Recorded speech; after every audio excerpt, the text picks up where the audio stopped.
मैं हरिहर क्षेत्र जनजागरण मंच का सदस्य हूं और नारायणी विद्यादान का शिक्षक हूं। नारायणी विद्यादान का स्थापना क्यों किया गया, हरिहर क्षेत्र जनजागरण मंच का उद्देश्य क्या है, क्या चाहते हैं, इसके बारे में अब अनिल सर इसको थोड़ा सा व्याख्या करेंगे।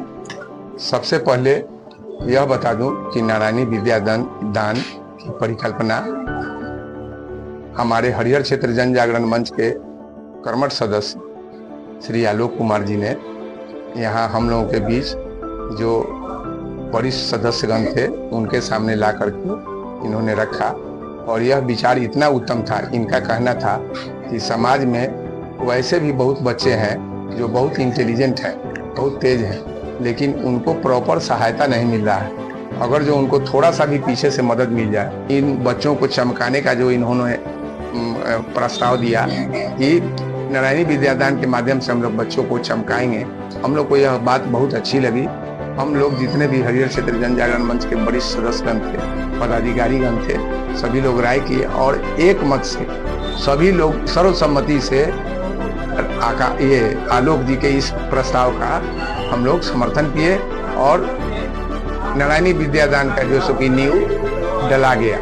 एक दो विद्यार्थी मैंसी या नैन्सी, हमको याद है कि मैंसी और नैन्सी यही पहला दो स्टूडेंट यहाँ पर इस नारायणी विद्यादान के थे और आलोक सर बैठ करके पढ़ा रहे थे। कोई देखता होगा तो यही कहता होगा कि कौन पागल है जो दो बच्चा को लेकर के यहाँ पर रात में, इतना रात में अंधेरा में जग करके आकर के पढ़ा रहा है।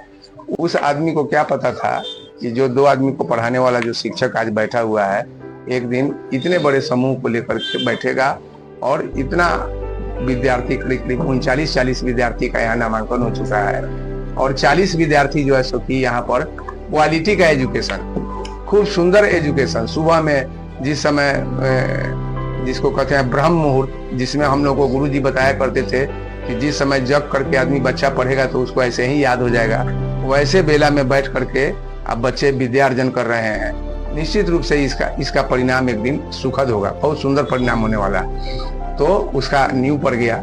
नींव पड़ने के बाद जो है सो कि लोग जुड़ते गए, बहुत से लोग, उसके बाद निशांत सर आ गए, उसके बाद विकास सर आ गए, उसके बाद बादल सर आ गए, उसके बाद हमारे हरिहर क्षेत्र जन जागरण मंच के पहले से ही बहुत कर्मठ हमारे केदार भाई शिक्षक, इसमें ऐसे ऐसे लोग जुड़ गए हैं, इसमें ऐसे ऐसे शिक्षक जुड़ गए हैं। हमारे अभी देखिए कुंदन सर, ये नेवी से रिटायर्ड ऑफिसर हैं और ये जो है सो कि ये भी उसी चेतना संपन्न ग्रुप के लोग हैं जिनके अंदर चेतना जागी हुई है और इन्होंने देखा, बहुत दिनों से वाच कर रहे थे कि यहाँ क्या हो रहा है। जब इनको पूरा विश्वास हो गया कि नहीं, यहाँ जो है सो कि अच्छा काम होता है, बच्चों को पाठशाला के साथ साथ यह संस्कारशाला भी है, पाठशाला भी है और संस्कारशाला भी है।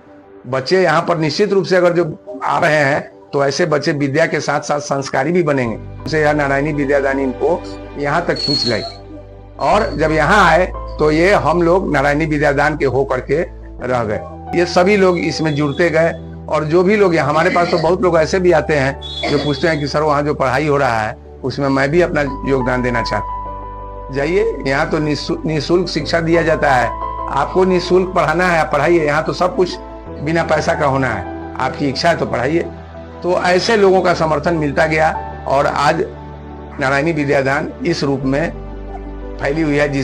यह नारायणी विद्यादान से शुरू हुआ था, लेकिन उसके बाद चर्चा हुई कि नहीं, विद्यादान तो सभी स्कूलों में होता है, क्लास, किताब, शिक्षक तो सभी जगह है, लेकिन पहले के जमाने में जो नैतिक शिक्षा दी जाती है, माता पिता को प्रणाम करना चाहिए, उनका आदर करना चाहिए, झूठ नहीं बोलना चाहिए, चोरी नहीं करना चाहिए, हमेशा जो है सो कि लोगों को मदद करना चाहिए, किसी के तकलीफ में जो है सो कि उसका काम आना चाहिए, अहंकार क्या होता है, अपमान करना क्या होता है, प्रतिष्ठा देना क्या होता है, इन सब बातों के विषय में स्कूल में पढ़ाई नहीं होती है।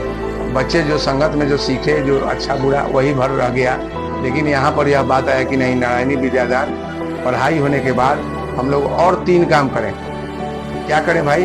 तो राष्ट्रगान एकदम सुबह 5:30 में यहाँ पर जितने भी लोग घूमने आते हैं सभी लोग जुटते हैं और अपने महान देश का राष्ट्रगान गाते हैं। उसके बाद जब ये भारत वंदना हो जाती है तो सभी बच्चे एक जगह हम लोग यहाँ बैठते हैं। उसके बाद चैंटिंग होता है, माने योग होता है, 2-3 मिनट का योग होता है। सभी बच्चे आंख बंद करके परम परमेश्वर के का ध्यान लगा करके और एकदम शांत चित्त होकर के 2 मिनट 4 मिनट चैंटिंग करते हैं। उसके बाद हम लोग 5 मिनट का नैतिक शिक्षा, घमंड क्या है, आदमी को अनुशासन क्या है, माता पिता क्या है, माता पिता को कैसे आदर करना चाहिए, जीवन में जो माता पिता का आदर नहीं करता है उसके साथ क्या होता है, दूसरे के समान लाखों कीमती हो लेकिन वो तुम्हारे लिए तुच्छ है। ऐसी ऐसी बातों को बच्चों को इसी उम्र से हम लोग सिखाते हैं। यही नारायणी विद्यादान का आपको एक ढांचा संक्षिप्त में जो मैंने बताया।